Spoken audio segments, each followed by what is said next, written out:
Non, excuse-moi. Comment on peut te péter le petit doigt en frottant son sexe?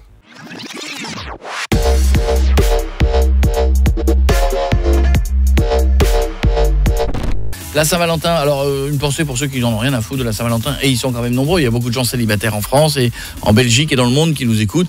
Bon voilà, pour qui ça va faire des économies. Oui. Ah, mais c'est pas économique hein, de toute façon. Ce que j'allais dire. Ça faut se le dire clairement, c'est pas des choses pas obligé d'offrir non plus un cadeau à 1000 balles. Non, voilà. La Saint-Valentin en théorie c'est une attention. Mais oui. Attention! Mais tu peux même apporter une rose, tu vois. Oui, c'est un tout petit truc. Vraiment, c'est pas obligé. C'est un truc vraiment un tout petit truc. Pas obligé. Pourquoi tu dis ça comme ça? Ça, c'est pas obligé. Faire passer un message, quoi. Pas obligé que ce soit. Un message à faire passer. Jadoul, qu'est-ce que t'as prévu pour la Saint-Valentin? Je pense un bon McDo en amoureux. Non, tu sais parler aux femmes. C'est pas romantique ça. Un petit non. Je pense que ça va être resto classique, voilà, c'est bien comme attention aussi. Moi j'adore les restaurants qui du jour au lendemain sortent la formule Saint-Valentin. Avec les prix qui vont avec hein. Parce que c'est commercial. Et on te rajoute la formule cocktail de bienvenue et sinon tu as la version option bouteille de champagne. Waouh, mais c'est glauque. En quoi c'est glauque? Si, parce que le serveur, dès qu'on prend cette formule-là, il arrive, alors les amoureux. Moi, je vais être honnête avec vous, mardi soir, c'est mardi, on fait un dîner, et j'ai 2 potes qui vont dans le même resto. Avec leur femme. Donc, ça va se finir à 6. Donc, à un moment donné, je crois qu'il nous propose une partouze. À un moment donné, j'en viens à me poser la question, est-ce qu'on ne devrait pas prendre une grande table de copains qui font la Saint-Valentin? Oui. Tu vas pas te retrouver à deux dans le restaurant. Il faut que tu demandes à ta chérie aussi. Est-ce qu'elle a envie d'être seule avec toi? En tête à tête peut-être. Plonger son regard dans le tien. Mais tout est... Je sais pas. En même temps, s'il mange à la table d'à côté puis que l'autre est à la table d'à côté, c'est con. Genre, t'as pris quoi comme menu? Non mais ça sent ça sent l'apéro à 6 ça. Ah c'est cher. Oh il est dégueu le champagne. Oh là là. C'est du crément ça non? C'est pas du vrai. Donc en tout cas non mais ça va être une belle. Après ça peut mal se terminer à 6 aussi. C'est-à-dire en mode fiesta quoi. Ah c'est vrai je t'aime. Voilà. Non mais quand c'est en mode fiesta ça se termine jamais bien quand les gens sont amis. Est-ce qu'il y a des fois des dates qui se sont mal passées? Vous dans l'équipe, personne, jamais un rendez-vous? Si, moi j'étais en Bretagne et j'avais été jusque Nantes rencontrer une fille et quand je suis arrivé, sur les photos ça se voyait pas et quand je suis arrivé il y avait le petit strabisme. Oh, il s'est bloqué là-dessus. Ouais. Oh, mais après, je te rappelle que Stouff en a un. Je te rappelle que quand Stouff est fatigué, elle a un œil qui dit merde. Alors, mais quand tu dis petit strabisme, je dis petit pour être poli. Moi, des fois, Stouff, elle me regarde, elle fait Coco, je vais peut-être y aller parce que je suis un peu fatigué. Je lui dis non, mais ça se voit. À quoi tu le vois? Franchement, ça se voit tant que ça? Elle louchait vraiment. Mais quoi, du coup, ça t'a calmé? Bah oui, je savais même pas si elle me regardait ou pas. Non mais vraiment, c'était et ma fille, elle a le même problème, mais à l'inverse de Stouff. Stouff, elle est en mode comme ça, et ma fille, quand elle est fatiguée, il part vers l'extérieur. Ah, la piètre. Une Didier. À vous deux, vous pouvez gagner un combat. Toi, tu regardes l'intérieur, hop, l'autre, elle regarde l'extérieur. À vous deux, vous voyez à 360. Piètre aussi, Piètre. Ah, Piètre, oui. Piètre, tu le mets en haut. Mais sans être fatigué. Piètre, tu le mets en haut d'une colline, il aurait vu les assaillants au Moyen-Âge. Ils sont là. Derrière. Le globe.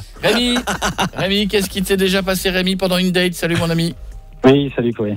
Salut Rémi. Bonjour Rémi. Alors moi c'est un peu compliqué. En fait, j'ai fait un date au resto avec une femme cet été là. Très bien. Et du coup, déjà c'est déjà une bonne chose déjà de l'emmener au resto. Élégant. Du coup, je lui ai proposé à boire. Elle m'a refusé. Alors je me suis dit c'est un peu bizarre. Bon bref, j'ai continué. On a commandé à manger. Elle se sent pas très bien. Je la vois, elle se tient la tête et tout. Je lui dis tu veux qu'on remette ça une autre fois? Elle me dit non, c'est bon. Bref, le serveur, il arrive, on commence à manger, elle met une fourchette dans sa bouche, la deuxième et la troisième... Pardon, la deuxième fourchette, elle mange des fourchettes? Elle mange, non. Non, elle met la fourchette dans sa bouche, une bouchée, tu veux dire, d'accord. Elle a rempli sa fourchette quand même, Koé. D'accord, j'ai compris. Du coup, mais au bout de la troisième, elle m'a vomi dessus. Il y a eu un gros geyser qui est parti sur moi. Mais un geyser que j'ai jamais vu ça de ma vie. Elle était possédée? T'as fait venir un exorciste ou pas? Non, j'ai pas fait venir ça. Non, franchement. Qu'est-ce qu'elle avait eu? Elle était malade? Mais je pense qu'elle avait pas bien. Peut-être qu'elle avait stressé avant. J'en sais rien. C'est possible. Je sais pas. Mais c'est pas une raison pour me vomir dessus, quoi. Ouais, elle a pas fait exprès non plus. Elle a pas calculé. C'est pas mis dedans dans la bouche. Genre bonne Saint-Valentin. Là, il a un peu raison. C'est que tu sens que tu vas vomir. sur le voisin juste à côté, quoi. Non, mais vise le bas. Tu sens que tu vas... Ouais, limite. Non, vise quelqu'un d'autre. Non, mais tu vises le sol, tu regardes pas la personne. Voilà. Tu regardes pas la personne en face faire... Tu vois, avec ça sort d'un coup. Non, tu décales un peu le... Tu décales le jet. Ça t'est arrivé, Corentin? Oui, non, on peut pas le dire, il est trop tôt. Trop tôt. Chérie, il faudrait que tu apprennes un truc, il y a des choses qui se disent hors antenne et... Alors, si se dit hors antenne, normalement, c'est du hors antenne. Je vais te donner les lois de l'ARCOM, elles font 25 pages. Pas que tu les lises. Je peux pas tout dire. On fait une bise à Séverine. Qu'est-ce qui vous est déjà arrivé pendant une date qui s'est mal passée? Salut Séverine. Salut. Bienvenue sur Énergie, ma chérie. Alors, raconte-moi. Merci. Bah, en fait, moi, je ne fête jamais la Saint-Valentin avec mon mari, parce qu'on trouve que c'est pas... on s'en fout un petit peu. Alors qu'avec ton amant, c'est plus cool. Ouais. Voilà, exactement. Et donc, une fois, au mois de février, les enfants partent en vacances chez les grands-parents. Donc, voilà, on dit, bah, tiens, on se prévient resto. Donc, on appelle un copain, tu veux venir avec nous au resto? Ah ouais, cool. On arrive au resto, bonjour, vous avez réservé? Ben non, on voudrait une table pour 3. Pour 3? Oui. Bah là, on est complet. Bon, bah, ok, tant pis. Merde, qu'est-ce qu'on va faire? On va dans un autre resto. Pareil, oui, bonjour, on est 3, c'est pour dîner. Sans réserver, là, et puis pour 3, on est complet. Troisième restaurant. Ouais, voilà. Puis là, on se dit, mais c'est pas possible, il se passe un truc, quoi. Enfin, puis c'est en pleine semaine, tout est plein. On arrête. Ah, ouais, c'est la Saint-Valentin. Donc, nous, on s'est pointé à la Saint-Valentin à 3. On réserve un resto. Bon, finalement, on a mangé des pâtes chez le copain.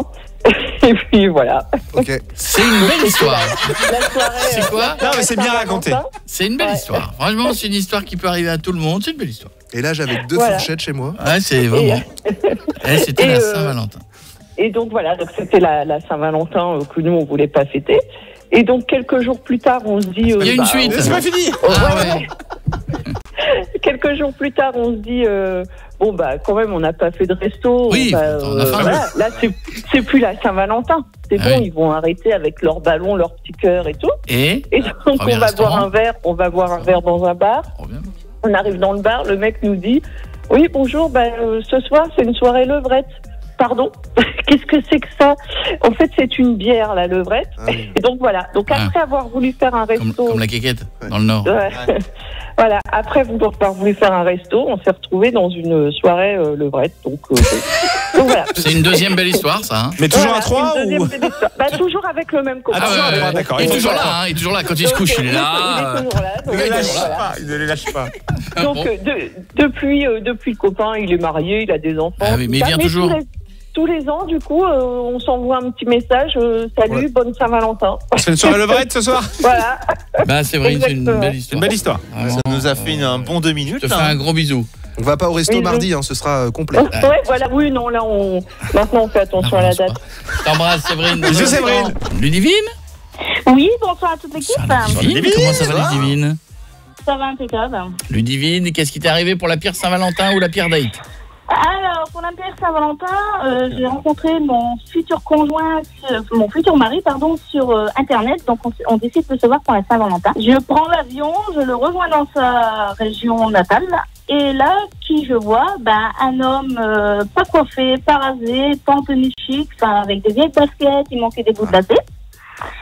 Et il me faut monter dans sa voiture, dans une vieille C5, à le couiner, à claquer dans tous les sens. J'avais l'impression de perdre les boulons en route, mais je rassure, on n'a rien perdu du tout. Mais tu l'avais pas vu avant qu'il avait ce look-là? Vous n'êtes pas échangé de photos? Vous n'êtes pas vu à FaceTime?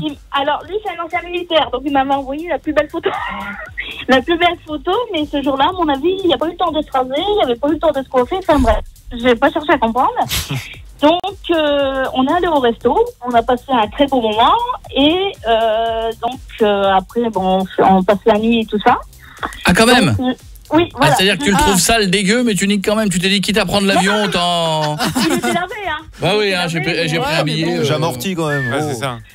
Donc, on a passé une très belle soirée, un très bon moment et tout ça. Quand même. Et je suis rentrée donc, chez moi, dans ma région, avec la fracture du petit doigt, et monsieur m'avait menti sur son âge.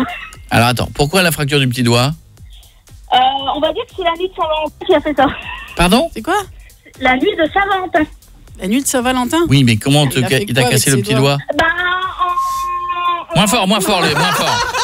fort, je t'en supplie. Ben, oh moins fort, moins fort. Il y a des sons qu'il faut faire moins fort, je t'assure, vraiment. Hein. En frottant un petit peu Popol. Non, excuse-moi, comment on peut te péter le petit doigt en frottant son sexe? Bah, en termes de frottant, je sais pas, je suis rentrée avec une fracture du petit doigt. C'était pas le pied du lit, Bidou? Attends. Non. C'est lui qui frottait son sexe sur ton petit doigt? Du petit doigt de pied ou le petit doigt de la main? Non, c'est moi qui l'avais dans la main. Voilà. Donc, t'es en train de me dire que en lui faisant j'essaie de trouver le mot qui est pas choquant, il est 18h50.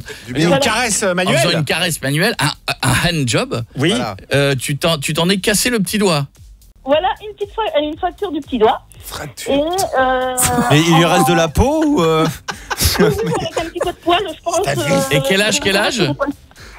Elle aurait pu prendre feu, tu sais que si tu vas trop vite, ça va prendre feu. C'est comme ça qu'on fait du feu. Bien sûr. Sur Koh-Lanta. Dans Koh-Lanta, il démarre un feu de forêt avec ça.